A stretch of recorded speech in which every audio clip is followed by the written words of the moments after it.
جب خبر سنی مجھے پتا چلا. تھوڑی سی الگ ہے کہانی, کیونکہ جب میں عدنان کو نہیں جانتی تھی, جب میری شادی ہوئی تھی تو عدنان نے جو پہلی بات مجھ سے کی تھی وہ کی تھی کہ سب کی سنیے گا, کریے گا وہی جو میں آپ سے کہہ رہا ہوں. تو میں نے کہا وہ کیا ہے؟ مجھے بچے ابھی نہیں چاہیے. تو تھوڑا اپنی لائف کو انجوائے کریں, بیکاز میں اور عدنان تو بالکل ہی الگ الگ فیملیز کے تھے. تھوڑا لائف کو. پھر میری والدہ کی ڈیتھ ہو گئی تھی تو ہمارے تو بالکل ہی ٹائم نہیں ملا ایک دوسرے کے ساتھ ٹائم اسپینڈ کرنے کا. تو میں 1 سال گئی نہیں جرمنی.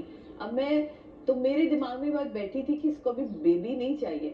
تو جب میں جرمنی گئی, وہ ٹائم گزرا, پاپا کو تھوڑا سیٹل ڈاؤن کیا, اینڈ یہ نیوز مجھے اسی ساتھ, کیونکہ نا میں بھی نہیں گئی آج تک اپنے ہانی مون پہ, ہمارے دکھ ایک جیسے. نہیں میں پریگنینسی میں گئی تھی, وہ آگے سوال آئے گا تو بتاؤں گی. تو وہ پھر جب یہ نیوز آئی, میری طبیعت وہاں مسلسل خراب, تو میری جیٹھانی وہاں رہتی ہیں, تو انہوں نے مجھ سے کہا کہ آپ ایک دفعہ چیک کر لیں.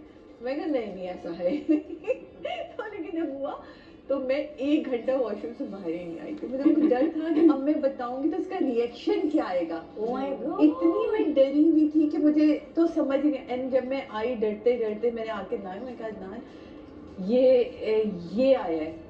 وہ جتنا خوش تھا, اور جس طرح سے مجھے حق کیا, اور جس طرح سے کہتے سچ بتاؤ, یقین تم جھوٹ تو نہیں بول رہی, تم اسے مذاق تو نہیں. میں کہا میں مذاق کیوں کروں, اور میں رو رہی. میں کہا آپ اتنے خوش کیوں ہو رہے؟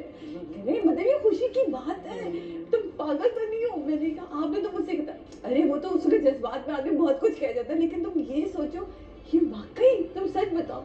اور وہ پاگلوں کی طرح مطلب ایک کو فون میں کہا ارے رک تو جائے, مجھے ڈاکٹر تو کنفرم کرے آپ. مطلب یہ تو وہ بہت خوش تھا, اور میں اپنے آپ سر پکڑ کے بیٹھی تھی.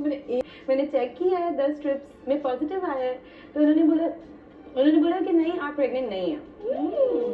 اب میں نے کہا اوکے, میرے دماغ میں تھاٹس آیا تھا چلو اچھی بات ہے, پروجیکٹ بھی چل رہا ہے, اٹس فائن, اللہ مالک ہے, کیونکہ میرا کوئی پلان نہیں تھا.